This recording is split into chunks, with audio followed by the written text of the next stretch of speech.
अस्सलाम वालेकुम, क्या हाल है आप सबका। आई होप बिल्कुल ठीक है, खुश हैं और मज़े में हैं। Welcome back to my channel. ये है संडे और सुबह के 10:15 हो रहे हैं। हम लोग तकरीबन 9:30 पे उठ गए थे और फेस वॉश वगैरह किया, बेडरूम वगैरह को सेट किया और उसके बाद मैं फिर आ गई थी किचन में और बच्चों के लिए सोचा कि कुछ डिफरेंट बना देती हूँ, लेकिन कुछ क्विक सा बना देती हूँ। तो मैंने ये जो पफ पेस्ट्रीज हैं इनको डीफ्रॉस्ट कर लिया था। 10 मिनट लगते हैं, डीफ्रॉस्ट हो जाती हैं और फिर साथ में मैंने इनके ऊपर रख दिया एक चीज़ स्लाइस और साथ में ये जो सॉसेजेस हैं ये मैं इसमें रोल कर दूंगी। और कुछ भी मैंने ऐड नहीं किया। बच्चों को इस तरह के मील्स बहुत पसंद हैं और संडे होता है तो उनका दिल करता है कि कुछ ना कुछ डिफरेंट खाएं। आज मैं आपसे शेयर करने वाली हूँ अपनी संडे रीसेट रूटीन। संडे ऐसा दिन है जिसमें हमारी कोशिश होती है कि ज़रूरत के बगैर हम बाहर ना निकलें। जब स्कूल डेज होते हैं, छुट्टियाँ हों, तब तो हर दिन ही बाहर निकले होते हैं। तो संडे वाले दिन जो बच्चों के बैग्स रेडी करने, बच्चों के कोई यूनिफॉर्म्स या जो भी बच्चों के काम है वो करने होते हैं। उसके अलावा मुझे पूरे अगले वीक की बजटिंग करनी होती है और मील प्लानिंग करनी होती है। फिर साथ में मुझे अपने चैनल्स के लिए वीडियो प्लान करनी होती है कि मैंने क्या बनाना है, क्या काम करना है, कौन कौन सा कंटेंट बनाना है। मतलब ये सारे काम मुझे संडे को ही करने होते हैं। और फिर अगर मुझे टाइम मिले तो मैं संडे को मैंने स्किन केयर भी करनी होती है, जो वीकली मेरी रूटीन है। अगर वो मिस हो जाए तो कोई बात नहीं, फिर वो मंडे ट्यूसडे किसी भी दिन हो जाती है जब बच्चे स्कूल गए होते हैं। ये मैंने लाइनर लगा दिया है इसमें एयर फ्रायर में और इनको मैं जल्दी से एयर फ्राई कर लूँगी। 13 मिनट्स लिखे होते हैं पफ पेस्ट्री के ऊपर, लेकिन 200 डिग्रीज पे 6-7 मिनट्स में बहुत अच्छी सी पफ पेस्ट्री जो है ना राइज हो जाती है। एक दिन पहले सैटरडे को मिशारी का टॉय लाए थे, लेकिन इसमें ना आवाज़ नहीं आ रही है। तो अभी सडन प्लान बन रहा था कि जाके इसको मॉल में चेंज कराना पड़ेगा और मेरा बिल्कुल मूड नहीं था, मुझे काफ़ी सारे काम थे। तो लेकिन ज़ाहिर है करवाना तो था। 69 का था या आई थिंक 59 का था, तो ऐसे पैसे ज़ाया नहीं किए जा सकते। ये रेडी हो गया और उसके अंदर मैंने ये भी डाल दी हैं बो टाई, जो मैंने आपको पहले भी दिखाई हुई है कि मैं कैसे बनाती हूँ। जस्ट पफ पेस्ट्री को कट करके मैंने बो टाइज बना दी हैं। जब ये बन जाएंगी, रेडी हो जाएंगी, तो इनके ऊपर मैं आइसिंग शुगर जो है वो स्प्रिंकल कर दूंगी। ये तेहामी और मिशारी को बहुत पसंद है और मैं आपको सही बताऊं, मैंने जब फर्स्ट टाइम बनाई थी तो मैंने और शहजाद ने भी एक एक ट्राई की थी। बस ऐसे ही लगता है कि पैटीज वाला जो वो है ना, यानी कि जो क्रंची सा स्टफ वो आप खा रहे हैं और साथ में आपने उसके ऊपर चीनी डाली हुई है। लेकिन बच्चों को ये बेइंतहा पसंद है और फरमाइश करके बनवाते हैं। तो चलें, जिस चीज़ में खुश हो जाते हैं। अभी मेरे दोनों करण अर्जुन जो है वो साथ साथ बैठ गए हैं। अब बातें भी होंगी, बहस भी होगी, फिर झगड़े होंगे, प्यार भी होगा। बस ये सब कुछ चलेगा और नाश्ता हो जाएगा। Ew, what are you doing? You put too much sugar next time, put it again, okay? Okay. More, okay? More sugar? You want more sugar? देखो तो। Hey! So many times. No. Naughty Mishi. No.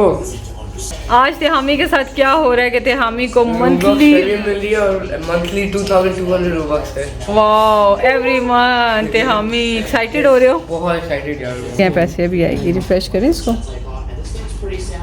ओ तेहामी की 2200 रूबक्स। Oh, you're also happy for your brother? Oh, did you finish your food? Okay, I'm not happy for you. Ew, गंदा मुंह। खेलो जाके, भाग जाओ। I love you! अभी हम लोग भी ब्रेकफास्ट कर लेंगे। हमारा कुछ स्पेशल खाने का मूड नहीं था, सो जस्ट ग्रेनोला और योगर्ट और साथ में फ्रूट। और जब ये मेन्यू प्लान करना होता है ना तो मैं बहुत एक्साइटेड होती हूँ और मेरी कोशिश होती है कि मैं 2 वीक्स का एक ही दफ़ा में प्रिपेयर कर लूँ ताकि अगले वीक मुझे ये काम ना करना पड़े। तो फिर दो वीक्स के हिसाब से मैं ग्रोसरी मंगवा लेती हूँ। नॉर्मली अगर एक हफ्ते में एक बार मैं कारफोर जाती हूँ ना तो मेरा तकरीबन 600-700 बड़े आराम से लग जाता है, क्योंकि जो चीज़ माइंड में आती है ना, अच्छा ये नहीं है, ये भी उठा लेती हूँ। तो जैसे चिकन है 2 पैकेट ले लिए, कीमा है उसके 3 पैकेट उठा लिए। तो इस तरह करते हुए ना सामान काफ़ी आ जाता है। तो मेन्यू प्लानिंग का फ़ायदा ये होता है कि आपको एक तो पता है कि कल आपने क्या पकाना है, वो स्ट्रेस नहीं होता आपको। दूसरी बात है कि सिर्फ आप वही सामान उतना सही मंगवाते हैं जितना आपको चाहिए। तो ये सारा पिछला मेन्यू है जो मैंने सारा का सारा बना लिया हुआ पूरे वीक में। सिर्फ एक आलू करेले जो है ना वो अब तक रह गए हैं, वो फ्रीज़ किए हुए हैं मैंने करेले, वो कभी ना कभी मैं बना ही लूँगी।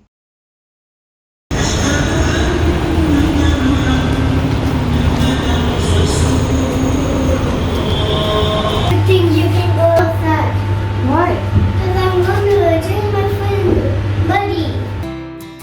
अर्ली मॉर्निंग मॉल में आ गए तो इतना पीसफुल सा था, इतना खामोश सा था कि बहुत मज़ा आया देख के। और मैं शराद से कही थी कि अगर हमारे पास घर में काम ना होते तो बैठ के कॉफ़ी ही पी लेते। Hi guys, I came here and my mom said I cannot buy another toy. Hi, Mama, don't leave me. छोटे से काम के लिए हमारा जो है ना वो तकरीबन आधा घंटा टोटल लग गया था, क्योंकि 5-7 मिनट्स में हम पहुंच गए और उतना ही टाइम वापस जाने में लगा। और फिर यहाँ पे शॉप तक आए हैं, मॉल बड़े बड़े होते हैं यहाँ पे। खैर मिशारी मजीद टॉयज़ की जो वो कोशिश कर रहा था, लेकिन अब बड़ा हो गया ना तो अब जिद नहीं करता। उसको पता है कि पेरेंट्स लेके देते हैं तो बस चलो तुक्का लगा के देख लूँ शायद मिल जाए, तो जब नहीं मिलता है तो फिर खुशी खुशी आ जाता है। बच्चों को टॉयज लेके देना बहुत मुझे पसंद है, मुझे भी शदाद को भी बच्चों के चेहरे पे खुशी देख के ना तो बस दिन बन जाता है। खैर यहाँ पे जेट स्कीइंग देख के बहुत मज़ा आ रहा था। वेदर चेंज हो रहा है तो उसके नज़ारे जो है ना वो हमें नज़र आ रहे हैं। हालांकि अभी गर्मी थी लेकिन लोग तो एंजॉय करने लग गए हैं। Michelle, like him? Yeah, he's doing. He's coming to you. Look at mama, look at mama.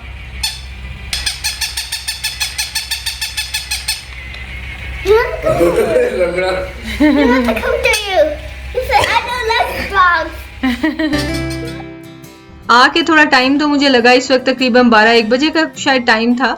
और मेन्यू मैंने फाइनल कर लिया, फिर मैंने ग्रोसरी लिस्ट भी बना ली। और बस अब ये मैग्नेटिक मेन्यू प्लानर जो है ना इसको मैं फ्रिज पे लगा के रखती हूँ। एक मेन्यू इस पे लिखा होता है मैंने, और एक मेरी मेन्यू प्लानर जो बुक है उसके अंदर मैंने लिखा होता है। सो ये है जी मेन्यू कमिंग वीक का, और साथ में जो शॉपिंग लिस्ट है वो भी मैंने प्रिपेयर कर ली है।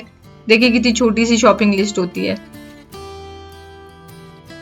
लंच के लिए ना मैं बच्चों के लिए बना रही हूँ सिंपल सा क्विक सा मील, जो वो खा के फिर हेयर कट कराने के लिए चले जाएंगे।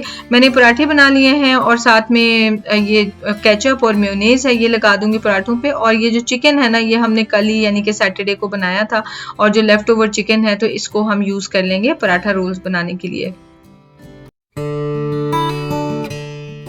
तो आपने मुझे ज़रूर बताना है कि आपको मेरी संडे रीसेट रूटीन कैसी लगी है, और अगर अच्छी लगी है तो बताइएगा। मैं इस तरह की और भी आपसे वीडियोस शेयर किया करूँगी मोटिवेशनल वाली, क्योंकि मुझे ये लगता है कि एक हाउसवाइफ की अचीवमेंट यही होती है कि अगले वीक के लिए सारी तैयारी की हो और वीक आसान हो, बजाय इसके कि वीक में ही बहुत सारे अपने घर के फैमिली के बहुत सारे कामों के इश्यूज होते हैं, टेंशन होती है। उसमें फिर अगर आपको छोटे छोटे कामों की भी टेंशन हो तो ऐसे ही लगता है कि पूरा वीक बस भाग दौड़ में चला गया है। तो वीकेंड रीसेट रूटीन से मुझे ये होता है कि वीक मेरा भाग के नहीं गुजरता, सुकून से गुजरता है, और मुझे अपने लिए भी टाइम मिलता है, बच्चों के लिए भी टाइम मिलता है, हस्बैंड के लिए भी, और मैं सारे अपने काम भी कर लेती हूँ। मेरा जॉब भी हो जाती है और मेरा घर भी चल जाता है।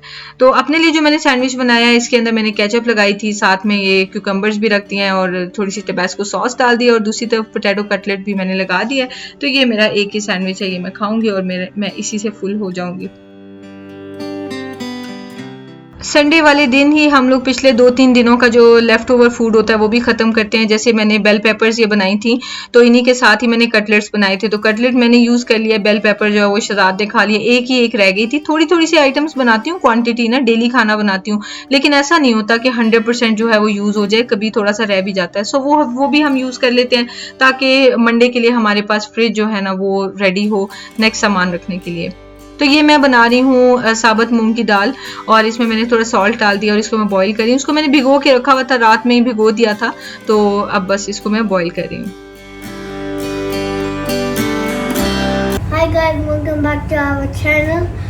And I'm drawing and I was so bored, so I went to Elysium and draw. So this is how you're drawing. He's cutting the head was blue eyes, cutting the me a rainbow color.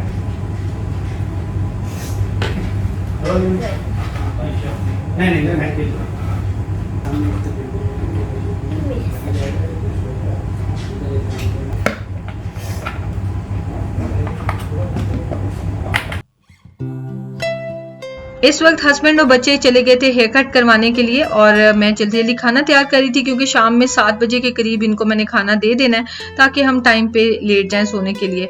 तो मैंने ये थोड़ा सा देसी घी लिया है, इसके अंदर जीरा डाला है और साथ में ये डाल दिया है प्याज। एक और काम जो कि ये खैर वीकेंड से रिलेटेड नहीं है, ये किसी भी टाइम पे जब ज़रूरत पड़ जाए तो जो स्पाइसेस वगैरह ख़त्म हो रहे होते हैं मेरे कंटेनर्स में, उनको मैं रीफ़िल कर लेती हूँ। और इसी बहाने मैं फिर ये भी देख रही हूँ कि कोई स्पाइसेस ऐसे हैं कि जो मुझे रीस्टॉक करने हैं, तो वो भी मैं लिस्ट में ऐड कर दूँगी और सारे फिर एक साथ ही मैं मंगवा लूँगी। अब इसके अंदर मैंने डाल दिया टमाटर और बस इसको हम गलने के लिए रख देंगे, थोड़ा सॉफ्ट हो जाए।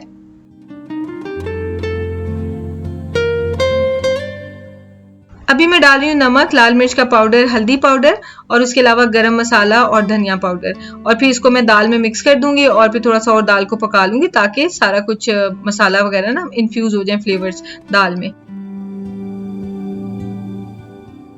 आफ्टरनून थी ये और लंच भी मतलब यानी कि अर्ली डिनर हमारा रेडी हो गया है। और मैं उसके बाद जो कपड़े धोने के लिए डाले हुए थे ना, उनको मैं डाल दूंगी ड्राई होने के लिए। और ये मैं स्टैंड वापस अंदर ले आई हूँ क्योंकि अब बाहर थोड़ा सा मौसम अच्छा है। मैं रोज इस आस पे बैठी होती हूँ कि बाहर कब शराद मेरे साथ बैल्कनी में बैठेंगे तो मेरे लिए तो वो ईद का दिन होगा, लेकिन शराद इस तरफ आ ही नहीं रहे। अच्छा, तो खैर ये मैं अंदर ले आई हूँ ताकि बैल्कनी में जगह बनी रहे। मैं तो सोची थी अपना खाना जल्दी खा लेती हूँ क्योंकि मुझे पता नहीं क्यों भूख लगे जा रही थी। और अब चूंकि मैं खाने की क्वांटिटी कम खाती हूँ ना, तो कभी कभी मैं फिर कहती हूँ चलो कोई बात नहीं, बार बार भूख लग रही है तो थोड़ा थोड़ा खा लेते हैं। साथ में मैंने सैलेड वगैरह रख लिया और बहुत थोड़े से मैंने राइस लिए, लेफ्ट ओवर राइस थे, और साथ में इसके ऊपर दाल डाल ली और मेरा जो खाना हो गया। जल्दी खा लेने का ये फायदा होता है कि फिर ऐसे नहीं होता कि खा के आपने बैठ ही जाना है। अच्छा जी, उसके बाद फैमिली आ गई थी और उनके लिए मैंने बनानी शुरू कर दी रोटियाँ। थैंक यू आपके सजेशंस के लिए, मैं उनको फॉलो कर रही हूँ। जब रोटियां अच्छी बन जाएंगी तो मैं आपसे जरूर शेयर करूंगी। उसके बाद जनाब यहाँ पे नई नई हो रही है। तिहामी भी शावर लेने गया हुआ है और मिशारी को भी शराद शावर दिलवा रहे हैं। मुझे क्वेश्चन ये आते हैं कि आप ये सब सेंसर क्यों कर देती हैं बच्चों को नहलाते हुए, तो स्विमिंग पूल में भी तो बच्चे जाते हैं। तो मैं स्विमिंग पूल में जब जाते हैं उस वक्त भी नहीं दिखाती क्योंकि मुझे लगता है कि हम एक ही फैमिली हैं, तो चेहरा दिखाना और बच्चों की इंजॉयमेंट दिखाना वो हमारी मेमोरीज हैं, लेकिन बच्चों को इस तरह से एक्सपोज करना मुझे पर्सनली पसंद नहीं है। हालांकि बॉयज़ हैं but I don't like it. और किसी ने मुझे कॉमेंट्स में ये भी कहा था कि नहीं ये तो यूएई का रूल है कि आपको इस तरह करना होता है। तो भाई ये कौन सा रूल है, मुझे भी वो रूल बुक दिखा दें जिसमें ऐसा कुछ लिखा हुआ है। ऐसा कुछ भी नहीं है, सिर्फ अपना अपना पॉइंट ऑफ व्यू होता है, तो मुझे बच्चों को इस तरह से दिखाना अच्छा नहीं लगता। अच्छा जी, तो खैर मैंने और शहजाद ने ना फिर जो आखिरी टी केक हमारा थोड़ा बहुत 2 स्लाइसेस बच गए थे ना, खाना वगैरह इन लोगों ने खा लिया था, वो क्लिप मैंने नहीं बनाया है। तो उसके बाद हम लोग बस चाय पी रहे थे और बस हमने वीडियो एंड कर दिया मैंने, और हमारा डे भी एंड हो गया था। उसके बाद हम लोग सोने लेट गए थे और हमारा वीक स्टार्ट हो गया था। तो बताइएगा आपको ये वीकेंड रीसेट रूटीन कैसी लगी। इंशाल्लाह आपसे मिलेंगे नेक्स्ट वीडियो में। दुआ में याद रखिए, अपना बहुत ख्याल रखिए। टेक केयर, अल्लाह हाफिज।